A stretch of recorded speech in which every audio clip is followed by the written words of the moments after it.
You sure you're ready for this? I'll do my best. Your best? Losers always whine about their best. Winners go home and the prom queen.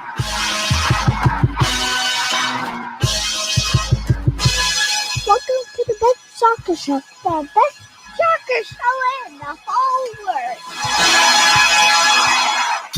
Here we go. It's the best soccer show with Jason Davis, Jared Dubois, back in our comfy confines of a Sunday night, talking about American soccer like a bunch of crazy people. An aerodynamic Jason Davis. So there's a couple of things happening right now. This is an audio podcast for most people, right? This is a audio format. People are listening to this later. They're in their cars. They've got their phones. They're jogging, Jared. People like we should talk about the bald eagle in the room. They like to what? That isn't even. Yeah, okay. They're jogging. They don't know that we do this on video, maybe, or they haven't watched the video. They haven't gone to the YouTube page. So if you want to get this out of the way, for all the people who are listening and can't see my head, if you want to go ahead and take your shots and make your jokes and throw things out, I can throw one out for you. Ready?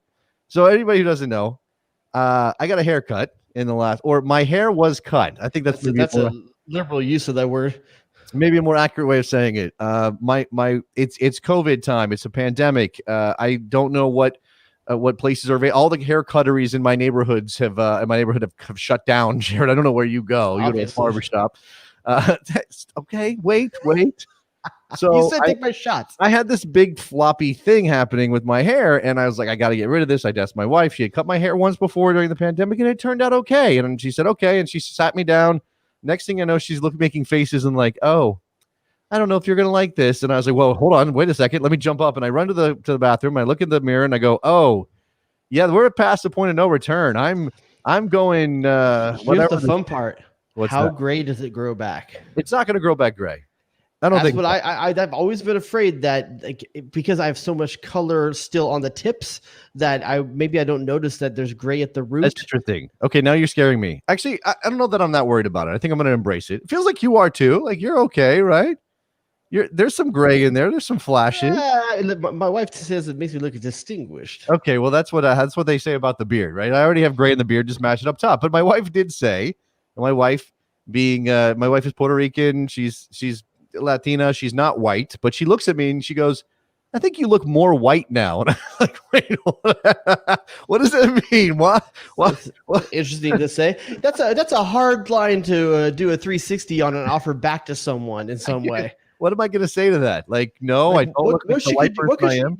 What could she do that you would say, oh, you look more Puerto Rican? I know, right? No, I mean, that's just asking for disaster. Yeah, well, she'd be like, thank you. I'm very proud. Thank you for calling me more Puerto Rican. Yeah. Actually, she'd probably say, what do you mean? I didn't look Puerto Rican before? What are you talking about? Now we're fighting.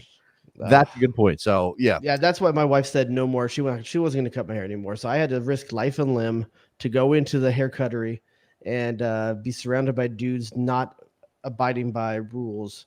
And I told that story when our boy Eddie was on the show. And my wife is pregnant, old dad FC fully in effect. We are getting closer and closer to our first major signing, which of course is going to be my son. February 2021. It's like we're on that expansion team. First signing of how many? Well, just as far as I know right now, the one. But I think we're going to recruit from beyond this particular community. We got to go out and get kids into the academy, right? Does that mean you're going to have other wives, or what does that mean? Well, I know you can't contribute. No, I mean, no. The scouting report is closed.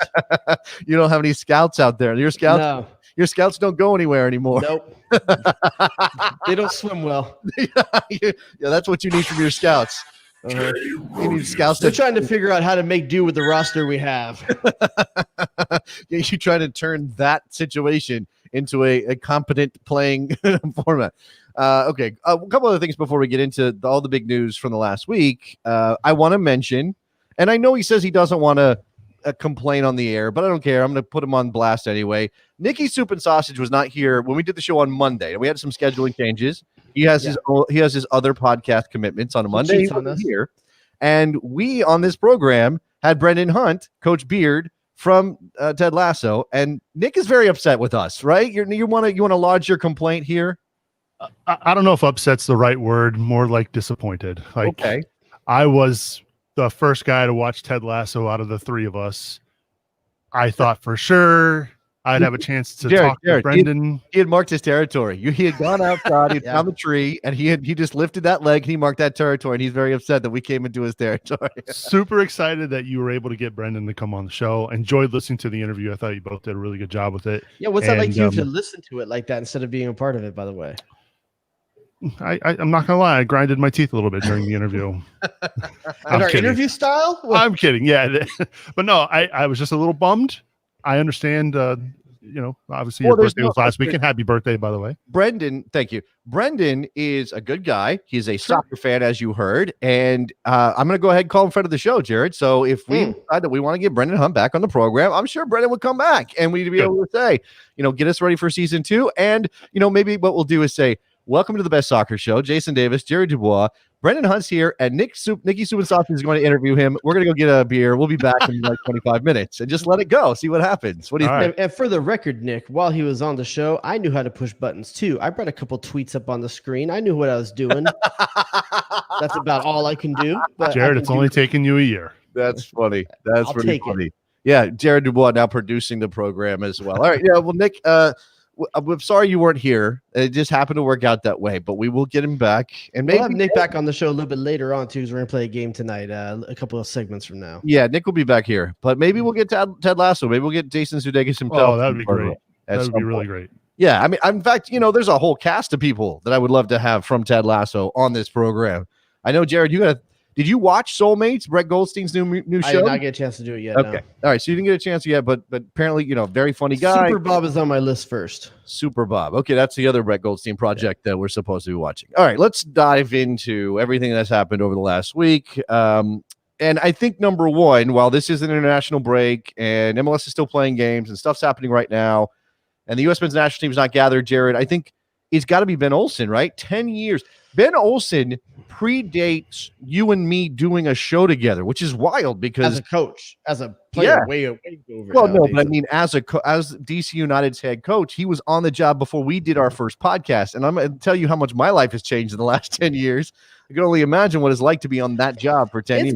It's kind of sad, actually. Like, I know it's justified. I know it's probably time, but it's just, man, he's always there. You're just always there. That's it. Yeah. And one of the things that I love about MLS from 96 to the present is that it's one of those leagues that still had the option for a guy to be a career guy at a team. It doesn't happen a lot. I mean, Kobe Jones back in the day, only representing one team. I mean, yeah. Okay. I mean, so if we wanted to get technical about this, because Ryan Giggs and Paul Scholes and who else is out there as a one club man? And Frank Lampard. He didn't come in New York. He didn't come in New York. He's the only one man team. Yeah, and Gerard went to the Galaxy and ruined his whole Liverpool thing. So, but team technically, he did go to Nottingham Forest or whatever that was for the 1 year. So does that mean he's not a one club man? No, he one MLS club. That's what I'm saying. One MLS club man. I mean, I'm trying to think of other guys out there. I mean, it's the anti Jeff Cunningham, but like guys that just did one thing. Anti Kamara. Yeah, I'm not sure it happens nearly as much anymore as it did back in the day. Back in the day, it happened a good deal more than it does now. But I mean, Chris Wondolowski's that way, right? He's Earthquakes the whole time, right? No, he was drafted by the Galaxy, I think, actually, right? No, he was technically a Houston Dynamo player. So he was a Quakes. This is what happens. He was a Quakes player, and then he went to Houston with them when they became the Dynamo, and then they traded him to the new Quakes. So you tell me how you want to. That's one club to me. I don't know. I don't see how that's. But there was a new Quakes, which is a different team than the Dynamo that had come out of the old Quakes. So But either way, Ben Olsen leaving is the end of an era for one of the most historic teams out there. I'm interested to see which direction they're going to go. It's a chance to restart. Obviously, they haven't. The team is a shambles. Outside of that, I think they're losing 1 or 2-0 right now out there tonight. Just games going on right now, so they're definitely not getting that new coach bump that you see a lot of the times out there. And honestly, I'm kind of surprised. I don't know if I'm surprised. There's a three-man race between Almeida, Guillermo Barros-Schelotto and Ben Olsen, see who was going to be the first one out. Oh, I mean, Maybe he's not getting fired. He's not getting fired. There was no chance he was going to get fired. I'm wearing the Quakes right now, by the way.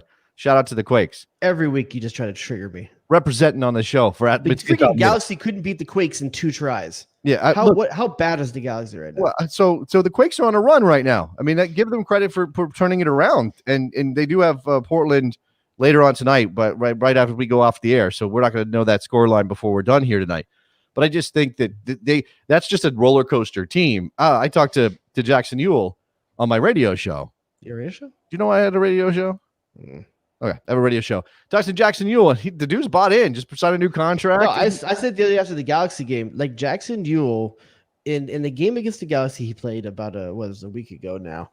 That dude played one of the dirtiest, most a-hole like midfields I've ever seen. Just dirty tackle after dirty move, and I was like, okay, this dude is right for CONCACAF and U.S. national team. You're ready for him to show I don't up. know. I'm not sure I'm put on the field against Holland, but if we get an away game in Honduras, I'm taking Jackson Ewell. Okay, well, look, the point is that Ben Olsen was definitely on the firing line. He was the guy that might go next, in addition to GBS. Obviously, a couple of coaches already fired in 2020. And, as the question for me, Jared, and well, first of all, do you think of DC United as a big club by MLS standards at this point? At this point, yeah, hard to say that, because I think big club, you have to fit one of 2 things: current threat in the league consistently, or spending enough money that you're being talked about. I don't think they hit either of those boxes. No. Classically, a big team, but that is they're not even in the conversation when you talk about like the threats in the league. Well, you know who else is classically a big team? The Houston Dynamo, the New England Revolution. Are they big clubs right now? No, they're not. No. They're afterthoughts. They're maybe a contender for a playoff spot. That's what you think of them as. So here's a question for you: is Philadelphia Union a big club? No, not yet. They haven't won anything yet. I mean, gotta be consistent. They're going to sell Brendan Aronson for $6 or $8 million or whatever it is. And I think there's 3 big clubs in the league right now. Okay. Atlanta, Seattle, LAFC. And Atlanta's teetering. No, I think you're missing one. Okay. Atlanta, Seattle, LAFC, Toronto. Toronto? Toronto FC is their big club in Major League. So they spend more than anybody else.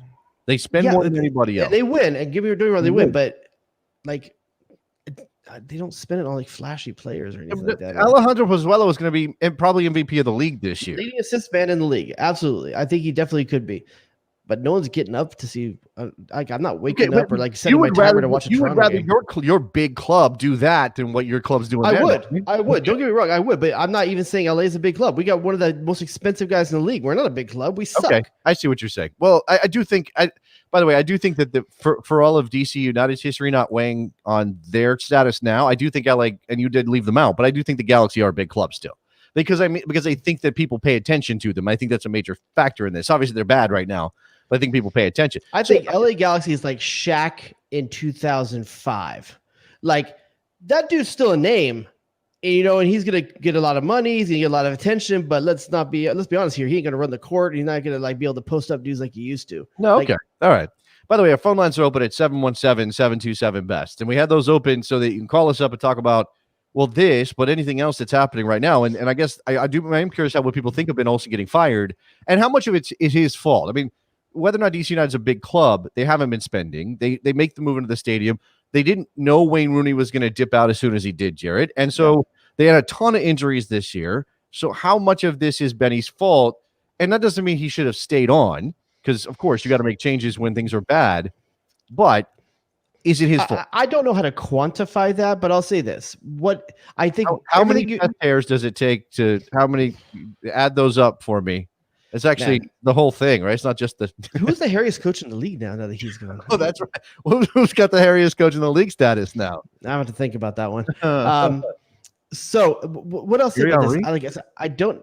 What? Thierry Henry? Maybe. That dude waxes. You know that dude. He waxes? No, there's no way. That dude waxes. No, come on. You think that dude's got chest hair like a bush? Yeah, absolutely. Like a top bush? He got a top bush? Let's not do this. Let's move on. You got hedges? Tell me how much Ben Olsen was at fault for what happened at DC. Well, I don't know how to quantify that, but everything you said for reasons why he shouldn't have full blame, you mentioned. But what I will say is that The dude had 10 years, and what you can say over those 10 years, he's been consistent, and they don't have a culture of winning.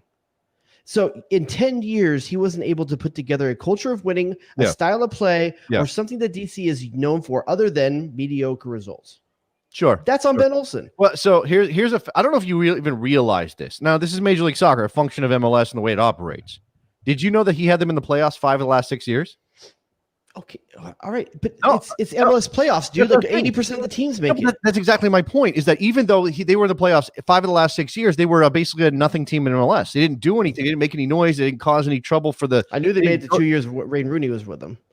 Well, so I mean, they got there and did nothing when they were there, and that speaks to again how I've talked about this a lot over the last 10 years. It's the safety net that exists in Major League Soccer, because clubs can get to September, and obviously this one's different, and who knows what the COVID impact is going to be on the offseason, but you can get to September and go, well, if we just win 3 in a row, we're in the playoffs, and that gives us a chance to win a championship. And then a coach gets a pass because he got his team snuck into the playoffs in the 7th seed.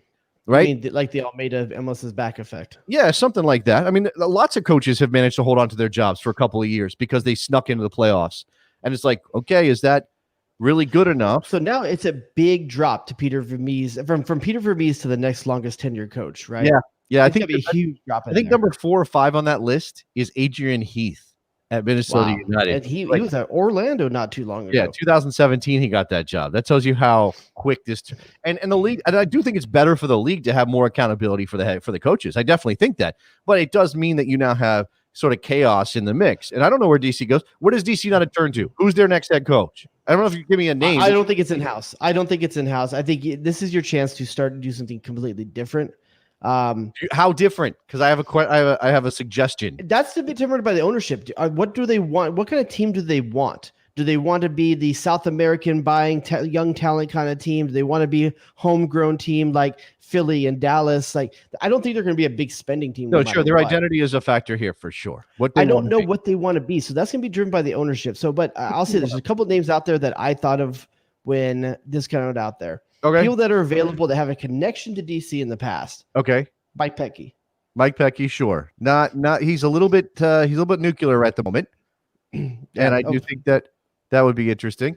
So Mike Pecky is a guy with some history there, but I think he's also connected very strongly with the Red Bulls.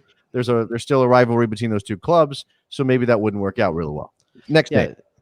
Man, the next name, I would say insert foreign coach here. Well, where though? Like, here's the thing, and I think they did a really good job. DC United, if you think about to the first 5 years of DC United, first of all, you think of winning. Secondly, you think of Central American talent. Excuse me. You think of Raul Diaz Arce, Marco Echeverri, Jaime Moreno. I think they go, and you think about what the demographics are of DC that actually go to games and stuff like that. They were huge with the Central American marketplace in that area. Yeah. I think they need to go back to that well. And you go and look and see right now over in Europe, like who's the big Central American star that you can bring and pull back into this league. I don't know who it is. I don't know who they grab, but I think they're not. Here's the thing. Central Americans traditionally don't travel very well, meaning they don't get outside of CONCACAF very much. Well, okay, then you look at Mexico. Who's the best Central American in Mexico? That's a good option as well. Which I don't know the answer to that right now. Talk about that maybe. Yeah. But I think you, and I know it's going to sound a little bit like placating to do that. And I hate when like LAFC and LA Galaxy do that with Mexican stars. But listen, it works for a reason. Well, okay. I don't know if that's necessarily the solution to the problem. I think obviously roster is a major thing here. If you're talking about coach, I got a couple of suggestions from the chat. One of them is Wayne Rooney, which is an interesting name to bring up. I mean, he has a limited connection to the club, but he did. Is he still at Derby? He is still at Derby County as an assistant coach and a player coach, as far as I'm aware. So, is he ready to step out and be a head coach? Is he ready to stop playing? The other name that's on everyone's lips out there is John Harkes, another guy with DC United roots. Yeah. So once again, though, with Mike Pecky, with John Harkes, you're not really going you're going a new direction, but you're still looking at the past instead of looking forward. And I'm not sure if that's the right way to go about it. I know John Harkes started well in where he's at now, but I don't know what his current record is. Hold on. So 2 things. One, John Harkes is at Greenville. He is also his only other job was at FC Cincinnati in the lower divisions. Now we have an FC Cincinnati expert on the program, so I'm going to again call up my man Nicky Soup and Sausage and just say there was a disagreement. I don't remember exactly how it ended. Nick, what do you make of John Harkes and his potential to be an MLS head coach? Well, I mean, look, he was here for a year, right? And I thought for a first year USL team that was built from scratch, he got him in the playoffs in the first year. Now this is back when USL was still at that time technically Division III, behind NASL. So now he's at Greenville. I'll be honest, I have not paid attention to what's been happening in Greenville, but was he liked? Yeah, he was very well liked here. I thought, we as a media group covering FC Cincinnati were excited for year 2 under him. What would you say about the style of play of John Harkes? Like, what is the style of play that Cincinnati you think played under him? Well, he certainly liked to attack, obviously. They weren't a team that was going to sit back and bunker down and hit you on the counter. Like, so he wanted to play anti-Yapstam. Correct. Okay. All right. Okay. I like this take from Raymond in the chat. One way to measure managers is does he outperform his spending in the league? Did Ben Olsen outperform his team's spending in the league? Well, I think there were years where he was better than that. There were years where he was worse, and then there was this year, which was just again a tire fire. And I think some of the players did not show up that they spent a lot of money on. Oh, sure. And look, again, when Edison Flores doesn't work out for a while, and then he breaks his face, and then you're like, okay, well, that's our big money spend, and it's not working. By the way, there is one more name I want to throw in, and you said something different. Yeah, this would be different. Now, this would bring you a lot of attention. Although I wonder if it's the kind DC United would want right now. But Stephen Goff's Washington Post went ahead, wrote a piece at their website saying, why not Jill Ellis? Not that Jill Ellis he's heard has been talked about. He's saying, why not? He is floating the name as a candidate he believes DC United should look at. He is not saying that she's actually up for the job. What do you think of that? I mean, it's going to happen at some point. At some point, a professional team, it's probably in America before a lot of other countries, is going to be managed by a woman at the top flight level. Jill Ellis's credentials are better than just about any other female coach out there. There's not a male American coach who's not currently in a job that has a better resume than Jill Ellis, is there? Yeah. No, I don't think so at all. No, who can say they have World Cups? 2 World Cups to their name. Yeah, I mean, I do think she got a lot of heat when she was head coach of the national team for some of her tactical choices. Not everybody liked her player selection. There were some, why are you doing this and doing that, and why are you leaving out certain players that are obviously world class and can help you win? And she seemed committed to things that maybe weren't obviously going to make her team. The interesting thing is that, like, when I think of DC United, I don't think of progressive. I think Jill Ellis is a good shout. I just don't know if I see DC. Okay, but I see what you're saying, but that doesn't mean that they shouldn't consider her. It just means that you don't think that it fits their current. I just don't think they would, to be honest with you. Right. I think there's other teams that are far more likely to do something like that, and it's probably on the West Coast. I suppose that's possible. I mean, you couldn't see someone like a San Jose doing this beforehand because, first of all, the market's lower. They're willing to take more risk. They don't have like the onus of winning right away or anything like that. They can build. I think San Jose, I would even say like the Pacific Northwest, somewhere in there. I just don't see DC for some reason. I don't know why that is. All right. Well, I mean, look, the ownership group with the same group as Swansea, right? They have, they don't have like a rep of anything right now. They're just kind of out there. What about this one from Connor in the chat? Landon Donovan for DC.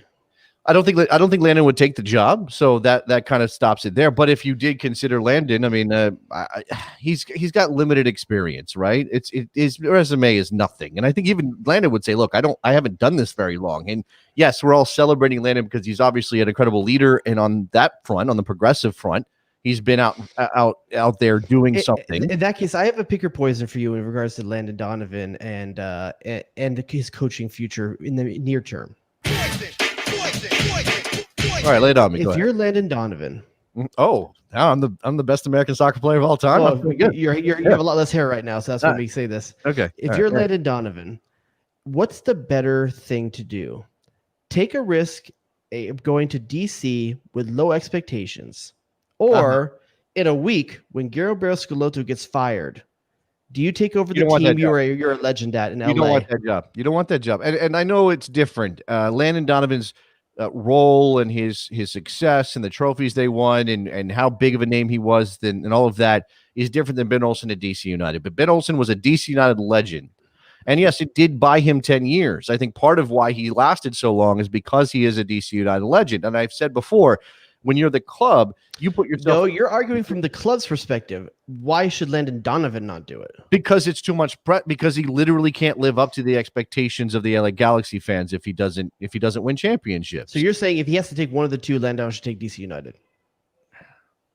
Well, then it's pick your poison. There's two options. You're trying to invent a third. I know. I'm not trying to invent it. If Landon Donovan's got those two options in front of him and he definitely wants an MLS job, I think you take the DC United job. That's me. I know there's loyalty. Easy way out. Jason likes the easy way out. You think that's the easy way out? I think you have have more freedom. Way more expectations at the LA Galaxy. If but sure, but you have more freedom to do what you want to do. What does it say as a player that you're going to take the easier thing instead of the thing that wouldn't you think players as coaches want to do whatever they think is good?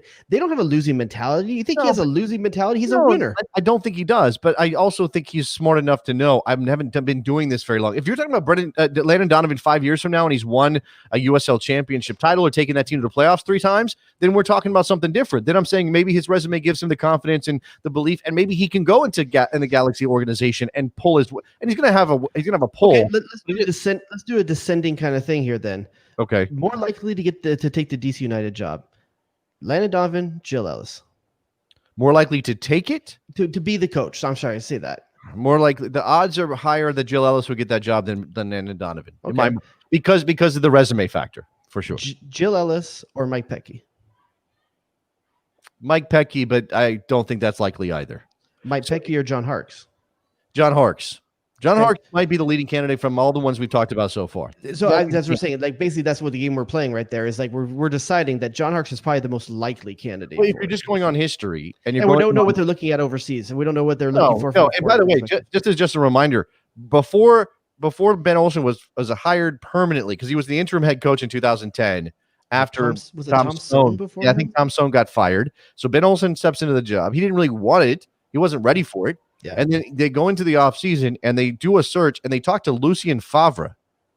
And they for whatever reason, that doesn't happen. I don't know if it was a money thing, if Lucien turned it down or what. But they move on from Lucien Favre and they give the job to Ben Olsen. And again, the previous 4 months they had been saying he's not ready, he's not ready, he's not ready. Let's make him the head coach. So Steve Hidalgo says, as a Galaxy fan, I don't want Donovan ruining his reputation by taking Galaxy's job. JRodius, would you be okay with Donovan going to a rival in DC, or has that rivalry has it died down? There's no rivalry there. I don't even know if it's a rivalry anymore, to be honest with you. Only old heads like me have things that they're still thinking about. But it's like Lakers Celtics. Nobody thinks that is a rivalry anymore. I'll say right now, if Galaxy was to hire Landon Donovan and DC United was to hire John Harkes, all of a sudden I'm interested in that as a rivalry again. Oh, for sure. That would be fun. Yeah, that would be fun. Okay. Or Galaxy was to hire Eric Winalda and DC was to hire John Harkes. I'd be interested in that rivalry as well.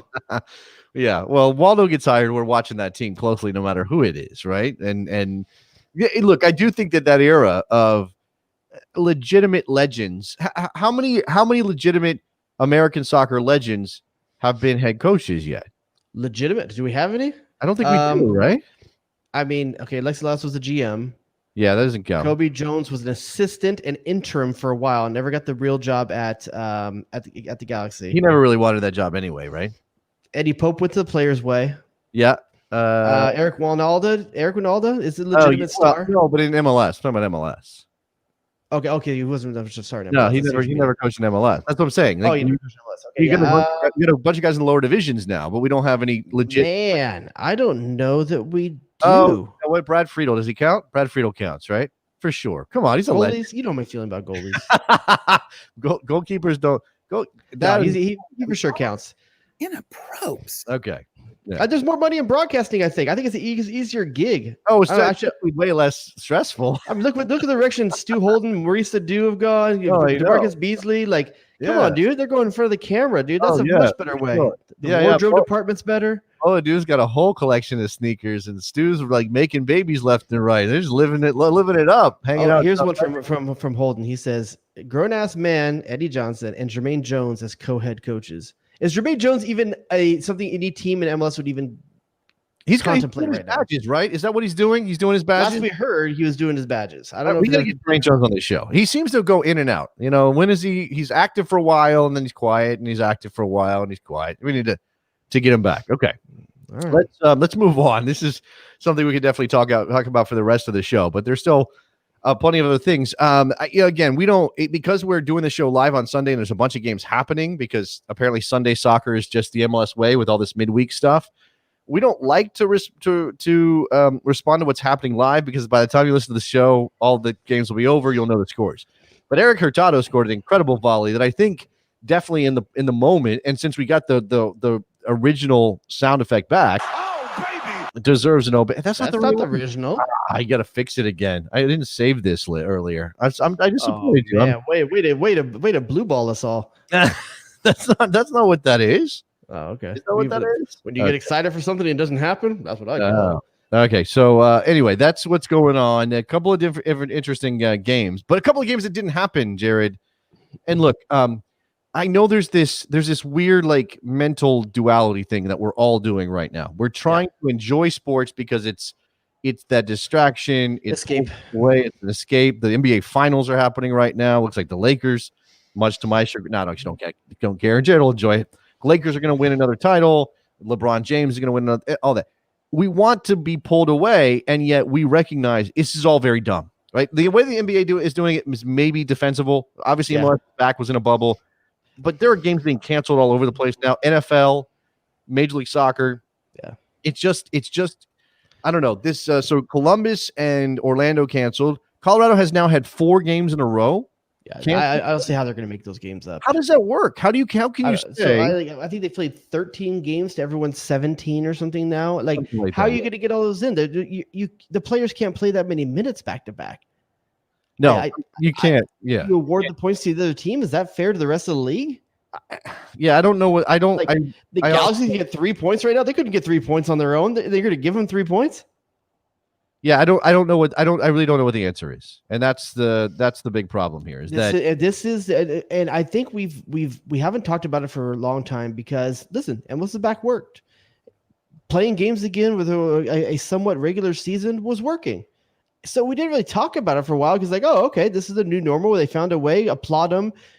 We're watching games, but now it's creeping back in, and the entire US had a surge of 50,000 cases yesterday. Yeah. So there's this thing going on right now. It just starts to be like, oh man. So like, no matter what, there's going to be an asterisk around the season. If there isn't, there's something wrong with the league. Well, it has to be an asterisk around the season. You can't, I'm not going to sit here and say abandon the season. But I just don't know how you argue this is a legitimate year at this point. I mean, I think it was already true before these games were canceled this weekend. But then you also have, if Toronto FC, and I'll say this, if Toronto FC goes on and wins a title this year, with all of the stuff that's been put in their way, it'll be remarkable. But it doesn't mean I'm going to say like, oh, that's as legitimate as any other championship ever won. Yeah. And I think all sports are kind of dealing with this. And maybe we won't decide until after the fact. Oh, the payout going to be different this year? Do you think the team's going to get the same payout they normally get, the players? I don't know. I don't know. I mean, again, can you imagine an MLS Cup? I mean, and they're going to do this in basketball. There's not going to be anybody there but the players and the coaches. Yeah. They're going to do this in baseball. The spirit of Kobe Bryant. They're going to do this in baseball, right? There's going to be nobody in the building or very few. I don't know how they're doing it in baseball. Obviously, tonight in Philadelphia, they had a couple people. Our boy Mike in Philly went out to a game for probably the first time since March, right? That's, I guess, a good thing as long as you're being safe, but we know it's not going to be the same. You're going to have an MLS Cup final where? Let's say Toronto is the Supporter Shield winner and goes all the way to the final. You're going to have it at Rentschler Field in Hartford, Connecticut. Canada going to let players in there? They're not. That's what I'm saying. Canada's not going to let you in. You're not going to be able to hold an actual home game. So what do you do? If MLS is smart, they would announce it right now. It's neutral field. Here's what it is. If a team that wins happens to be there, good for them. Do it like they used to do it back in the day. Announce it now. Where's it going to be? Style. That's what you're saying. Which is the way MLS was for years. And listen, I don't want to go back to that. I still think best team in the final should host, and that's a great way to do it. As we've done it since. But this is weird circumstances, and you've got the team has to be ready. The staffs have to be ready. The facility has to be ready. This is going to take a lot of planning. So if they're going to do it, announce it now. I don't know where that should be though. Where it should be whatever area, whatever city has the lowest rate of infection right now. I guess, but I'm not even sure that feels right. I don't know. There are some places that are acting like that everything is fine again. Again, you mentioned the rates are going back up in some places. I'm starting to get worried. And by the way, I'm traveling on Saturday. It's not the Godspeed. It's not the thing I really want to be doing, but if I don't go now with my wife pregnant, we're not going to see her parents until after. Your wife's pregnant? You didn't know about that? Yeah, you knew about it. Come on. Okay. Come on. I'm not breaking news here. By the way, I think I fixed it. I don't know if this is, I can't test it beforehand, so I don't know what this is, but on the fly. On the fly. As you talk about your baby. Oh, baby. Shout out to Connor, who got very upset that I screwed it up the last time. So there's for Eric Hurtado of all people. And I think Nicholas Ladero deserves one of those this evening as well. A couple of them. Go ahead. Maybe they just put it in Florida. Everything's already set up there. They did it right the first time. The cameras are all there. The crews are. You can house the teams. It's just going to be like reactivation. I know that Florida is not the place right now. But I just think you can pull it off probably the easiest. Just go to announce it and do it. Do the whole playoffs there. The whole playoffs there. Do you think that Major League Soccer is going to? Do you think they're acting like everything is going to be a normal playoff season and the games are all going to be in market? Or do you think they're sitting there in a room somewhere, like arguing over, let's do a bubble and trying to figure out? I hope they're arguing, to be honest with you. Like they should be arguing about it because none of these options are great right now. So they're going to have to engineer something. But I think doing another bubble in Florida and do the whole playoffs all the way through the championship in Florida. You're not going to bring fans to the stadium anyway. So why force these things all to go into markets and force these teams to fly around the country and expose themselves more than they have to? I get why they're doing it right now, but just do another bubble and do the playoffs. Teams go home as they're eliminated. Yeah, it is tough. Like again, I think we all want this to be normal. We want our soccer. We want to be able to escape from all the other stuff that we've got. The fact that I can't get a good haircut, Jared, I'd like to escape from that and enjoy some soccer. And I feel weird about it. I'm watching LAFC in Seattle tonight on ESPN with Taylor Twellman and John Champion, and they're piping in the sound, the crowd trying to replicate 3252 or whatever. And Taylor's like, "Oh, congratulations on that hairline. It's not receding at all. That's well done." You were giving me crap about it coming back gray, but apparently, that's a strong line, man. It looks like it was cut. But Taylor Twellman says like, "Oh, I like it." And John Champion is like a beat later, like, I guess it's okay. Like it's an atmosphere or something. Like this is where we are with this. Where the novelty of it all has worn off, and now we're just like, are we still? I disagree. I don't think that it's not the novelty's worn off. I don't even notice. Honestly, when I'm watching, I don't even notice. You don't notice that there's no fans in the building?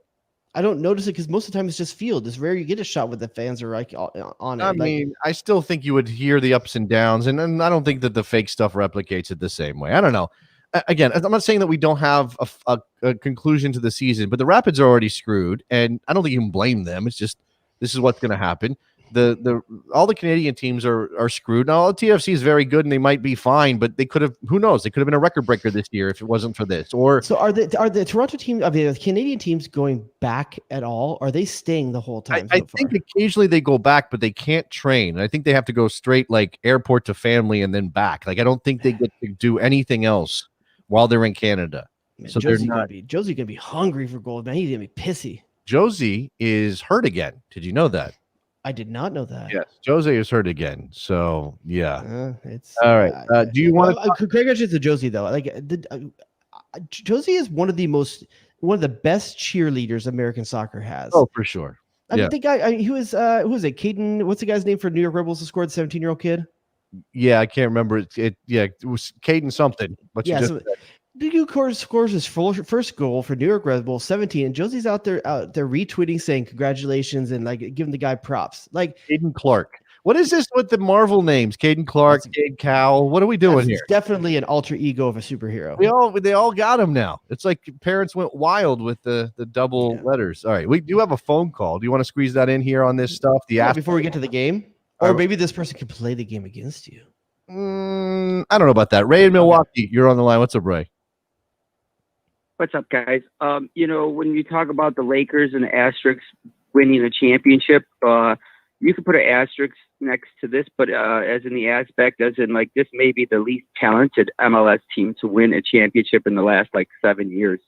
This Toronto team's clearly not as good as it was through the Javinko era. LAFC, I know they didn't win, but I mean that was arguably the most talented team. And Atlanta United's not as talented as it was either.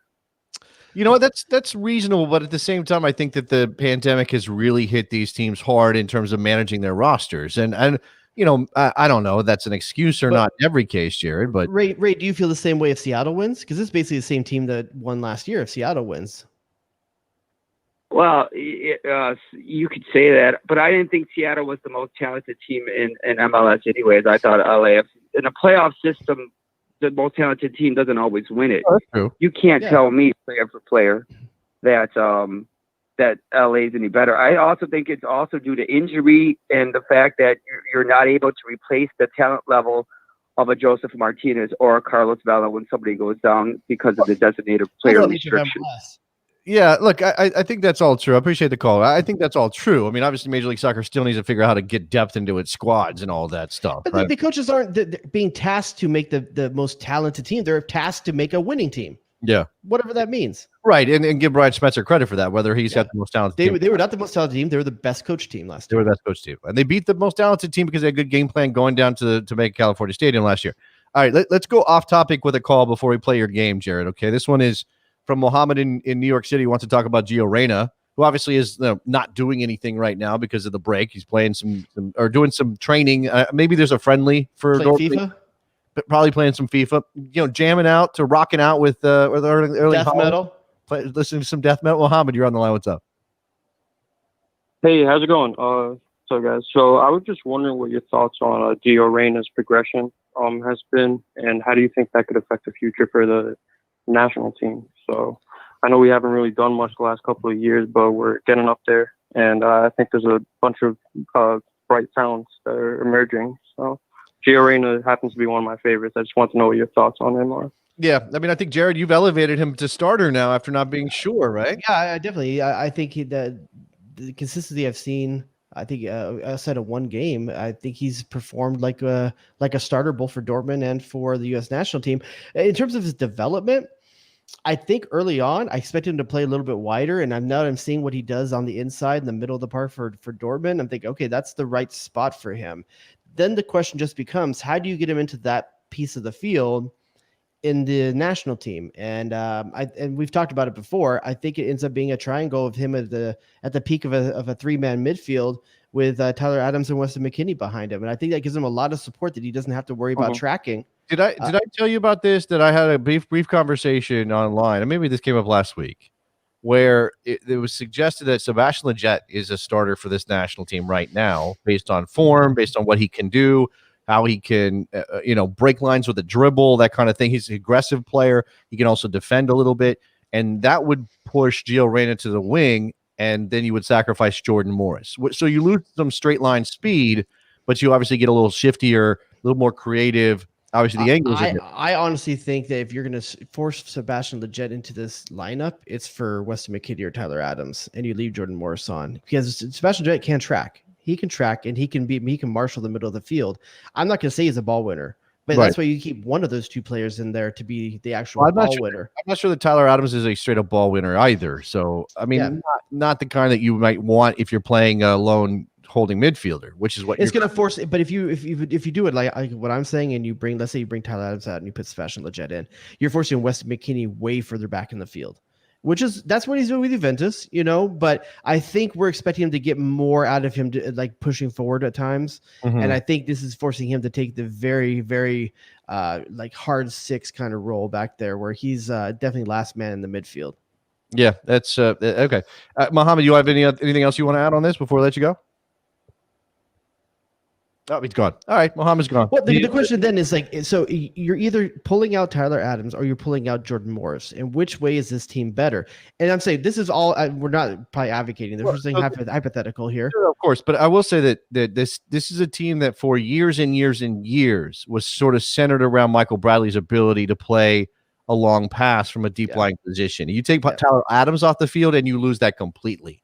Yeah. With Weston McKennie, you're not getting that. You're certainly not getting those. I'm not going to say Tyler Adams is great with a diagonal, but I think he's better with the diagonal. He's great at a split ball. He is great at breaking lines with the ball on the ground. So if you're going to get those runs from Pulisic, you're going to get those runs from Morris if he's in there. You're going to get those runs from Leggett if he's in there. Yeah, my personal preference is to put Sebastian Leggett on the bench and have him probably be one of the top subs that comes off. I don't think he's a starter for the national team right now. I think Jordan Morris he's the only player in MLS that's on both the top 5 in goals and assists. Yeah, it's basically he's the best American in the league, and then it's a big drop to the next person. All right, let's play your game. Let's do your thing, Jared. You got a special JRodius situation. I feel like we need like game show music. I don't have it. Like da da da. We need a baller or blazer drop because that's what we're gonna start calling these games because it's one of our favorite ones back in the day. We played baller or blazer. We said, is it this or is it that? So this is that type of game. Can we get? You think we can get Little John to record that for us? I feel that fits, right? Like Little John. We can get we can like resurrect Chuck Blazer and have him do it for us. I don't have any spells on me right now. I don't have. So if anyone out there wants to put together a nice baller blazer job, I see a lot of these people like influencers and people on Instagram with like putting water out at night in front of full moon. Do you know anything about this? Have you heard about this thing? No. Okay. I don't know. There's some weird. I don't think that's my brand. It's not mine either, but I'm like, why am I seeing like people putting jars of water out at full moon? I don't know. Go ahead. I saw someone do it's called a moon cleanse or something like that, right? Yeah. I don't know. What is? I saw it on TV one time, like on with that site I watched that channel that show I watched, Married at First Sight. Someone did it on there. I thought you were gonna say this is another. So if it's, I'm not saying that you're like into the spooky stuff. Did you watch like Ghost Hunters and stuff like that? You did, right? I'm not into ghost. I'm more into alien stuff. Okay.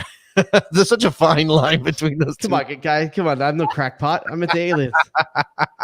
All right. What's your So this game is called Spirit of 69. And we're going to bring Nicky Soup and Sausage in for this one to play with you, just so we can have some competition here. What's up, Nick? What's up? All right. So this game is called Spirit of 69. What I've done is I have put together a collection of musicians that played at Woodstock, 1969.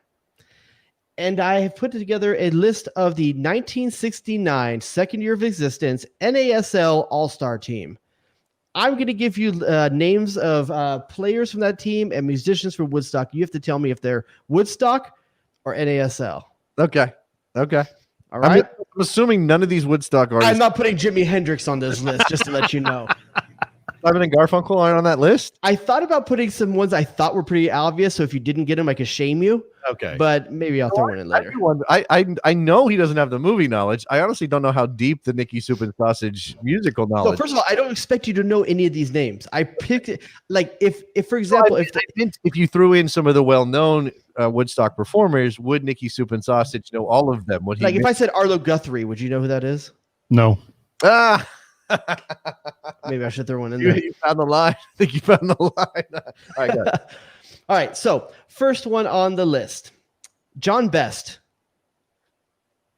All right. So we both guessing here. Is that what we're doing? So we'll let one of you go first, and the next time the other one will go first. All right. So Jason, why don't you go first on this one? Just give it to me one more time. John Best. John Best was an NASL All-Star in 1969. Nick, what do you think? John Best. Sounds like he's like a drummer for a rock band. So I'm going to go with... He doesn't sound like he'd be George Best's brother? Nah. I'm going to go with a band. Or a musician. All right. George Best. John Best was a NASL All-Star playing for the Dallas Tornado. He was a midfielder in 1969. Tornado till I die. No, did you actually know that, Jason? Or you just guessed? No, I just guessed. That was completely. Okay. I didn't know John Best was a soccer It's possible player. On your radio show where you talk about lower league America, some of these guys may come up. There might be a coach of a team now or something like that. You know what? That is possible. You might come across a name and be like, "Oh yeah, I know that guy. I've interviewed him before." Yeah, go ahead. Okay, next name, Lionel Conde. Then Nick, you're gonna be first on this one. Yeah. Game theory. I'm going. I'll go. God, that's all we got, really. I'll go NASL. Jason? So give me the name one more time. Lionel Conde. Lionel Conde certainly sounds like a soccer player more than a musician necessarily. Whoa. Like Latinos don't play music? That's a good point. That sounded Santana terrible. was at Woodstock, just so Take you it all know. back.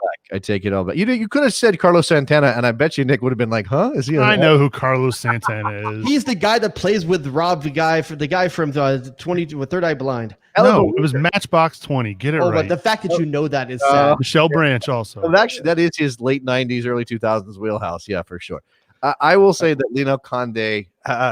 So, what did Nick say again? I said Nick soccer said player. NASL. All right, I'll go musician. I'll go musician. Point goes to Nick. Lionel Conde was a Kansas City goalkeeper for Kansas City. After what I said, and he definitely was a soccer player. Thanks. Kansas City Spurs. Okay. Next one. Ricky Danko. Excuse me, Rick Danko. Rick Danko. Not Ricky. That's like Not Rick Ricky. Davis. I accidentally said Davis? that. I don't know why I said that. Is it Rick Davis or Ricky Davis? Rick Danko. Jason Davis up first. Rick Danko. Danko. Dankc. Danc. How do you spell that? Rick Danko. Wow, this is a spelling bee? What the? His Danko. Dank. Rick Danko. Which makes it seem a little more Eastern European than otherwise, right? Yeah, no, or he's a used car salesman. Like, go down and get a car from Rick Danko. No matter which profession he had here, he may have been a used car salesman later. That's probably true. Yeah. Rick Danko was a musician at Woodstock in 1969. Yeah, because game theory, you went with two soccer players to begin with. I'm going to go with musician as well. He probably ends up being like Rick Dees, like a radio DJ as well. Yeah, that hit Disco Duck later on. Rick Danko. Rick Danko was the bass player for the band. Oh, was he really? Yes. I like the band, but Okay, I only know Robbie Robertson. I don't know anybody else. And I almost used Robbie Robertson because I think you guys would know anyone from the band. So I'm glad I went a little bit deeper on that one. Then. Band? The band is great. People know the band, but how many people know people from the band? I don't even know the band. When I was in high school or my The band is the band. They had the band came to the big local county fair, the Fairfax County Fair here in Virginia. It's one of the bigger ones. And it was the band, but no Robbie Robertson. He was Nick, just to give you some background on this, the reason they're called the band is because they were the backup band for Bob Dylan. So they played with Bob Dylan, and then people just referred to him as the band with Rob. Then they went off on their own, separate from Bob Dylan. Cool. All right, next one. You got to remember that for the next time when we quiz you on all of these things. I'll be on it. But and also just to mess with your game theory a little bit, I have 11 names of NASL people. I have 5 names of Woodstock, so I may mess it around a little bit because I don't have equal names. Just so you know. Okay. So I'm first, right? You were first on this one. Jerry Martini. Jerry Which is Martini. a great name, by the way. That if I didn't already have a club name, that would be my club name. Jerry Martini is doing the lounge show at the Holiday Inn. Oh man, that's Jerry So Martini. I'm thinking this was in '69. You've got the European influence here with the soccer. I think he's Italian. He came over from Italy. Okay. I think he's a soccer player. All right. Next, going with NASL. Jason, what are you going to go with? Jerry Martini. I'm going to go with musician. And my theory is that Jerry Martini is actually like Geraldo Martinez. And they changed it to Jerry Martini. And he's in some band in Woodstock in '69. I can't give you that much background on Jerry Martini, but I can tell you that he was the saxophone player in Sly and the Family Stone. Oh, man. I wonder if that's his real name. I really do. I think it's possible it's not his real name. I don't know, but we'll see. Somebody keep track of points because I feel like I'm winning, but I'm not positive. Okay, thank you. Jason is up 3-2 on Nick Soupy Sausage. All right, next one. Let's see. We're gonna go with Joe Pulls. How do you spell that? Puls. Joe Pulls. Or Pools, maybe? Yeah, it could be Pools, but Joe Pulls. Okay, I'm gonna go in the NASL. I'm gonna go NASL. Sounds like a hard-nosed midfielder. just for the sake of, I'll go NASL as well. I don't know if he's a hard nose or not, but he was a midfielder for All the right. St. Louis Stars. St. Louis So- Stars. Keeping it Midfield- close. Maybe he was like a little crap. Maybe he was a Preki style player. Mm. Yeah, okay. Go ahead. Next one. Okay, I gotta make sure I see some of these names right. On both of these sides, some of these names are tough. Okay. Yeah. Ilya Mitic. Ilya Mitic. Mitic. That's going to be a musician. 100% that sounds like a soccer player though, right? Your call. I Ilya. mean, Nick went in for musician. You're going for NASL? He said musician already. You already locked. Yeah. Well, here's the thing. I'm out ahead. If I just match him all the way through, I win. Yeah. There's no way for him to catch me if I match. You would do that. But he goes second the next round, so that's how he could potentially do Oh, it. that's true. Okay, I'll go NASL. He was a striker for the Dallas Tornado. Jason leads 5-3. It's the grain because you're like, oh, that's Eastern European. He's throwing that curveball at me. It's probably like a harmonica player or something like that. The guy plays the what's the I don't even know if any Eastern European instruments. I don't know, like a hurdy-gurdy? I don't know. The accordion or the harpsichord or something.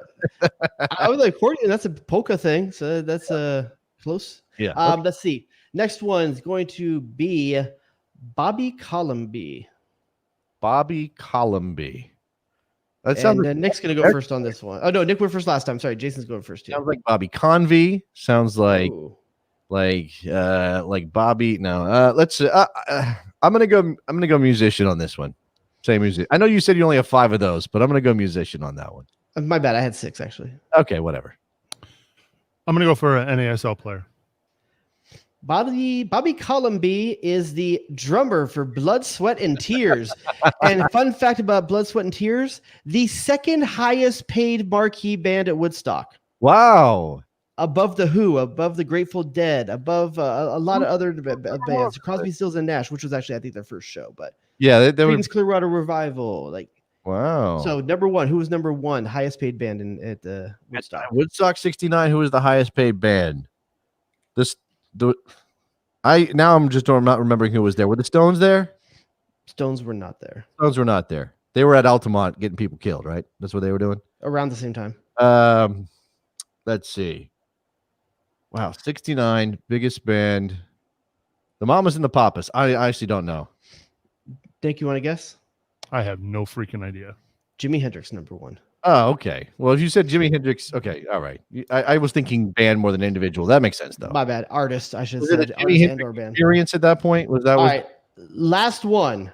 Okay. Oh, the final. Am I down 2? You were down 2. So Nick, I gotta think of a way that we can make this so you're in this still. How about this? I'm gonna give 2 names. Jason can guess. Oh man. You're making up rules on the fly. This never goes well. Okay. All right, last one. Just for we will make it so you can win. All right. Last one is going to be Paul Kantner. Paul Sounds Kantner. Go ahead. Sounds like a soccer player. I'm going to go that route. All right. Well, NASL. I mean, again, I'm already going to win because I'm up 2. Yep. I'll go against Nick just to make it interesting. I'll say musician. Paul Kantner was the founder and guitar player of Jefferson Airplane. Also, Jefferson Starship. Then just what? Starship. I don't know if he was in all of them. I actually don't know if he was in all Yeah, of who them. knows? They changed that lineup so many times. Final score. Think how Jason Davis 6, Nicky Soup and Sausage 3. In the Speaking of spirit of of 69. old bands. You want to hear the other players on the 1969 roster real quick in case there's like old school Okay, like soccer go heads out ahead. there want to know? Go ahead, then I have a music thing. Go ahead. All right, John Borodiak, it was defender for the Baltimore Bays. Kirk Apostolidis. Apostolidis. Got to be Greek, right? 100%. Defender for Dallas Tornado. William Quiros, midfielder for Kansas City. Pepe Fernandez. That's a great name. Great name. Kansas City forward. There was 5 forwards in the All-Star starting lineup. Wow.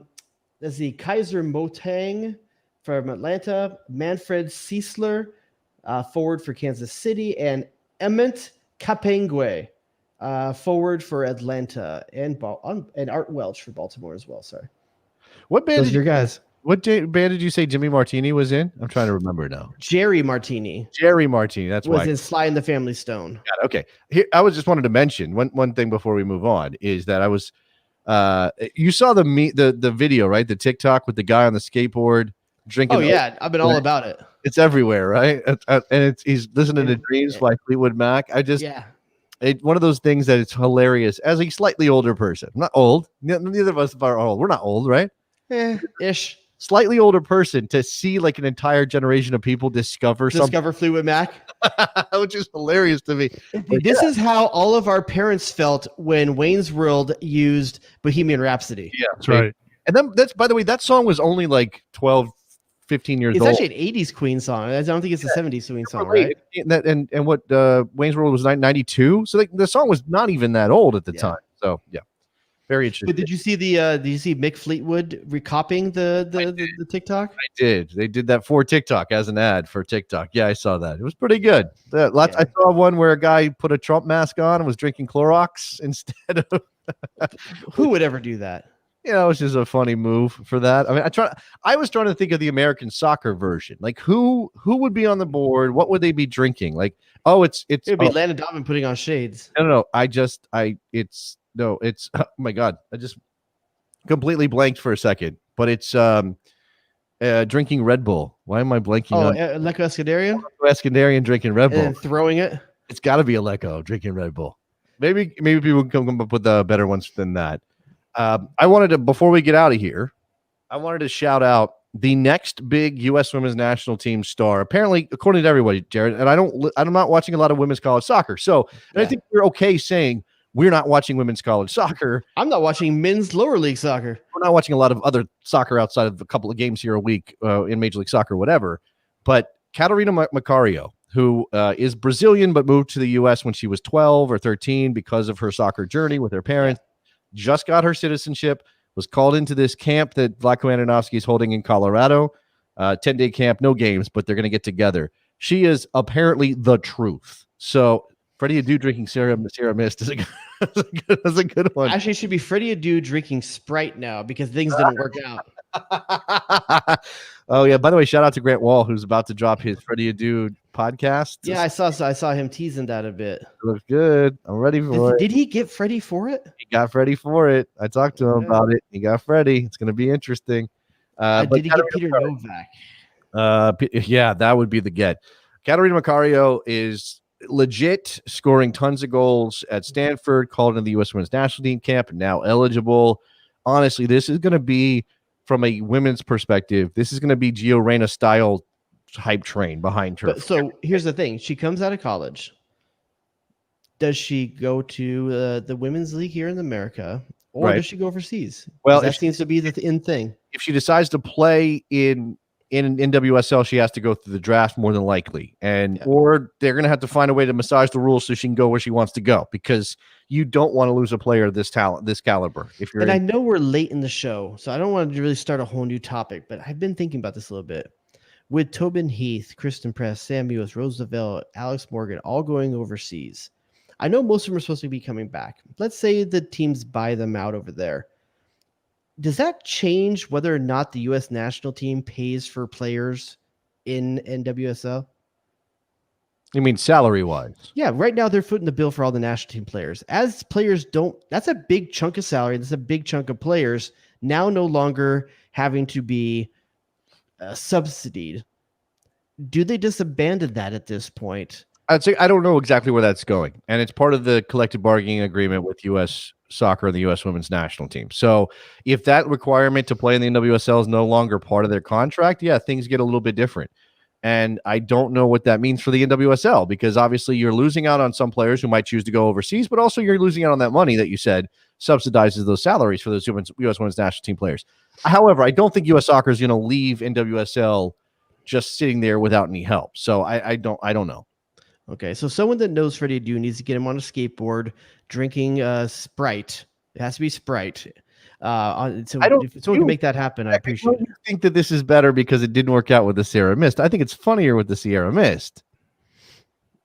I think it's funnier if he spits out the Sierra Mist and then opens a Sprite and does I think that. it's funnier if Pele is carrying him while riding the skateboard. That's what I think. I think it's funnier if he's riding the skateboard and Pele's chasing him with a Sierra Mist. There you go. There you go. Is Sierra Mist a thing still? Can you get that? Yeah, I think so. I thought it was like Slice and it doesn't exist anymore. Slice doesn't exist anymore, as far as I'm aware.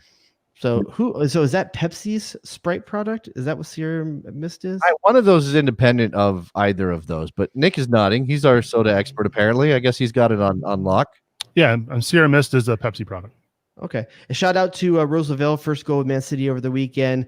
Shout out to Tobin Heath, assist on the 1 goal for Manchester United ladies in their win over Tottenham on a corner kick. So definitely, Kristen Press and Tobin Heath both started those games. Should we just rounding it to 4? like as part of the show, adopt each of the Manchester teams individually, just to support them, and then turn this into a thing as they go through the rest of this season? I know you're a United guy at heart anyway.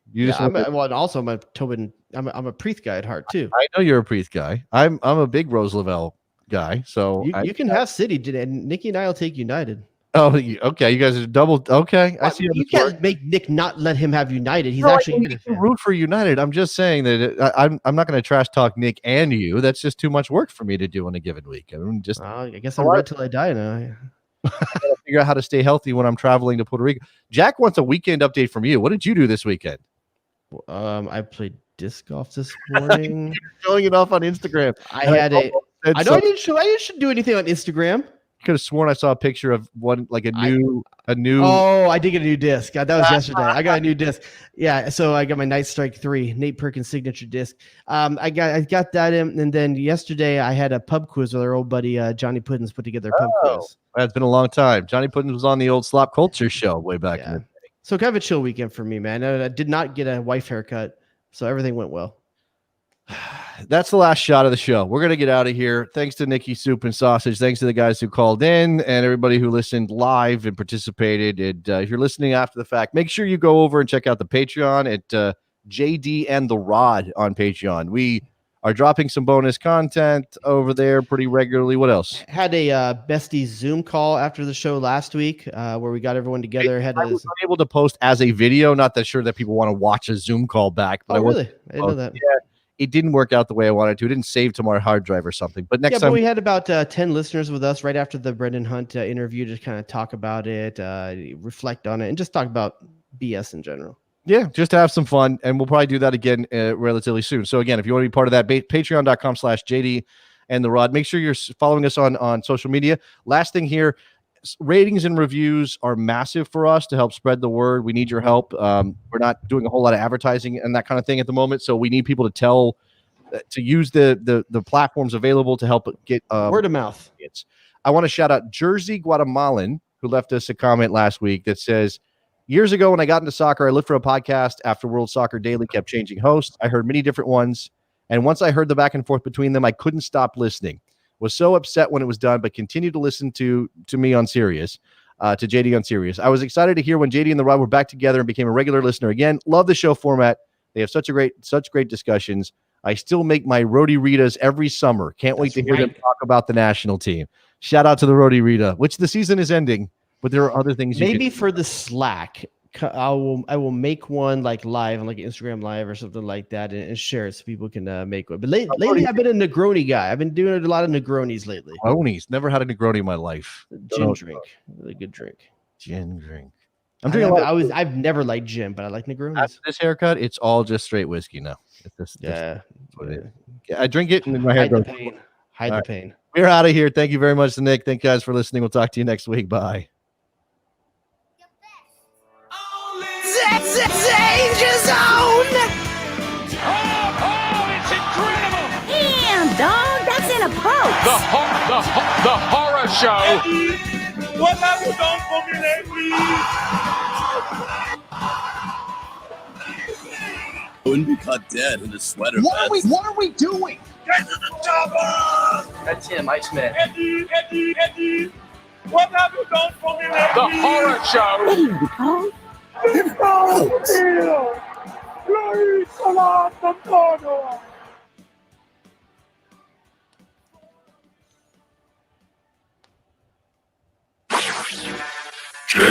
JRodius.